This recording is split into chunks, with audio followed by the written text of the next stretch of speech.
Ngizothanda ukuthi ngikubingelele ngiphinde futhi ngikwamukele khona la kuZimi Live. If ufuna ukuhlezi updated ngesizini yakho leMzansi, ungakhohlwa nje ukuthi subscribe kule channel and uphinde uclick ibell for ama notification. So kule video namhlanje ngizokhuluma ngama teaser ozalo, istory sithinta uNkunzi naye uGabisile. Ngiyathemba abantu bayibukile episode yange 21 September. Sibonile ukuthi uGabisile uchamekile echama uye laphana ubuyile mdladla odlala indawo kaMthambisi phakathi.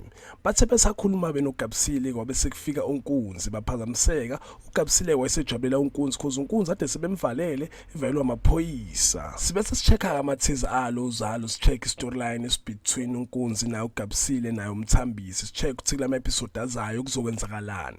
Sibe sesithola ukuthi uGabisile uzoreceive icall ehleli naye uNkunzi and uNkunzi uzobe sebuza ukuthi ubani oqeda ukufonela. uGabisile uzobe sethi hayi abantu baseredwini labade bengifonela kanti uqamba manga umuntu ade fona uMthambisi.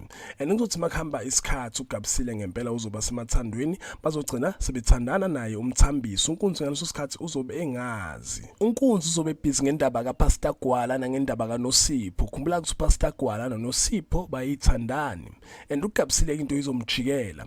Lapho kuMthambisi uzothola yonke ihistory ngaye uGabisile and uzobe sephoxeka ukuthi uGabisile umuntu kanje okwaphila impilo enje before. Lawa amathiza wo kuSeptember and then ngizobuya namathiza nga-October nje manje wakaphumi ku-update ngiqhubeka ukuthi kuzokwenzakala nini omele uyilindele uNkunzi because obvious uNkunzi uzogcina elwa naye uMthambisi because uzothola ukuthi uGabisile obvious umjolele uyajola. Ungakhohlwa ukuthi ulike le video nje ngithi nje danke ngiyabonga.